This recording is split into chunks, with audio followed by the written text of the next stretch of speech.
کیا تم یہ خیال کرتے ہو کہ ہم نے تم کو بے مقصد پیدا کیا ہے اور یہ کہ تم ہماری طرف لوٹ کر نہیں آؤ گے؟ تو اللہ جو سچا بادشاہ ہے اس کی شان اس سے اونچی ہے،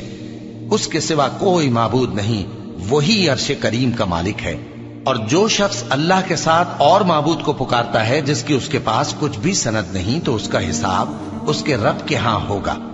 کچھ شک نہیں کہ کافر کامیاب نہیں ہوں گے، اور اللہ سے دعا کرو کہ میرے پروردگار مجھے بخش دے اور مجھ پر رحم کر، اور تو سب سے بہتر رحم فرمانے والا ہے۔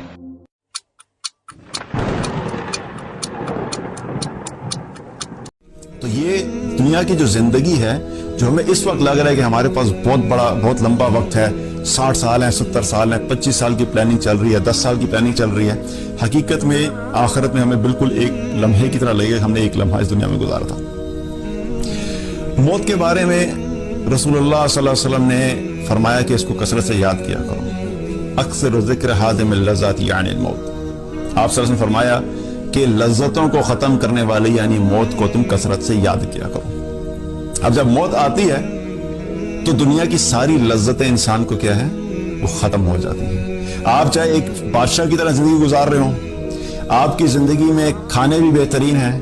کپڑے بھی بہترین ہیں، گھر بھی بہترین ہے، گاڑیاں بھی بہت اچھی ہیں، آپ کا اپنے سوشل سرکل کے اندر ٹیکا بھی بڑا ہے، لوگ آپ کے لیفٹ رائٹ آگے پیچھے گھومنے پھرنے والے ہیں، آپ کی تعریفیں بھی ہوتی ہیں، ایک بادشاہ اور شہنشاہ کی طرح آپ زندگی گزار رہے ہیں۔ لیکن جس وقت موت آئے گی تو وہ ساری لذتیں، وہ ساری خوشیاں، وہ سارا مال، وہ سارا گھر، وہ سارے رشتے سب ٹوٹ جائیں گے اور اس کو وہ ختم کر دے گی۔ جب ملک الموت روح قبض کرنے کے لیے آتے ہیں تو وہ یہ نہیں دیکھتے کہ اس شخص کے بچے ابھی چھوٹے ہیں،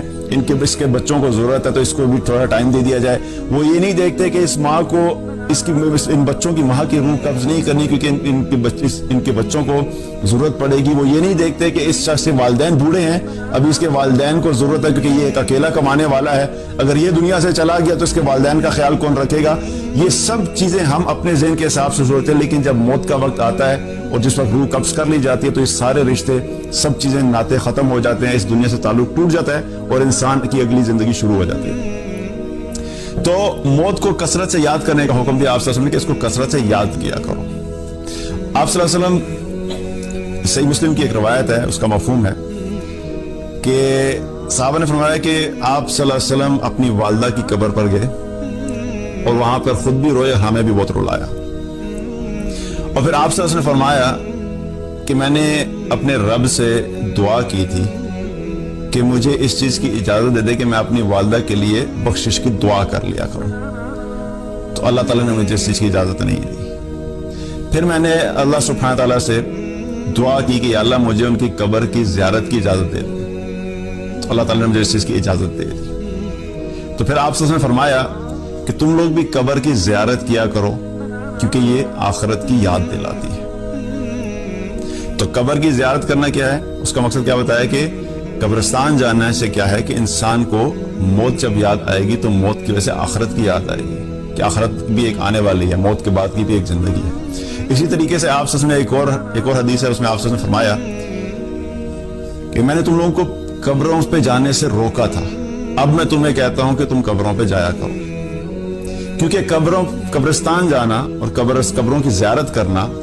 انسان کے دل کو نرم کرتی ہے، اس کے آنکھوں سے آنسو جاری کرتی ہے اور اس کو آخرت کی یاد دلاتی ہے۔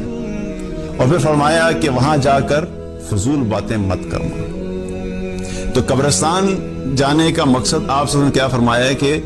وہاں پر جب انسان جاتا ہے تو قبروں کو دیکھ کے انسان کو یہ احساس ہوتا ہے کہ آج یہ لوگ جہاں پر لیٹے ہوئے ہیں کل ہم نے بھی یہیں پہ جانا ہے۔ آج جس طریقے سے ہم لوگ زندگی بسر کر رہے ہیں، آج سے کچھ سال پہلے یہ لوگ بھی ایگزیکٹلی ایسی زندگی بسر کیا کرتے تھے۔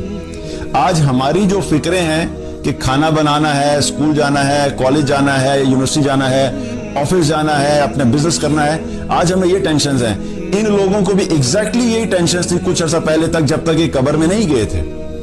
آج یہ قبر میں ہیں تو ان کی فکریں اور ان کے حالات مختلف ہیں، آج ہمارے حالات مختلف ہیں، لیکن کل کو ہم نے بھی نہیں جگہ ان کے ساتھ ہونا ہے۔ تو جب ہم نے بھی یہاں پر جانا ہے تو آج دنیا میں تو ہم تیاری کر رہے ہیں کہ دنیا میں ہم ہر طرح سے کامیاب ہوں، دنیا میں ہم اس چیز کی فکر کر رہے ہیں کہ ہمیں کسی قسم کی کوئی مشکل نہیں آئے. دنیا میں ہمیں اس چیز کی تو فکر ہے کہ ہمارا کھانا اچھا ہونا چاہیے, ہمیں بھوک لگے تو ہمیں اچھا کھانا ملنا چاہیے, کہ کسی قسم کی ہمیں تکلیف نہ پہنچے. بیماری سے بچنے کے لیے ہمیں فکر ہے کہ ہم نے کیا کیا پریکاشنز کرنی ہے. ہمیں اپنے بچوں کی یہ فکر ہے کہ جب یہ بڑے ہوں گے تو انہیں اچھی جاب ملنی چاہیے. جب اچھی جاب ملے گی تو ظاہر اچھا مقام ہوگا معاشرے میں. لیکن ہمیں اس چیز کی فکر نہیں ہے کہ جب موت آئے گی تو موت کے بعد جو زندگی شروع نہیں ہے اس کے لیے ہم نے کیا تیاری کی.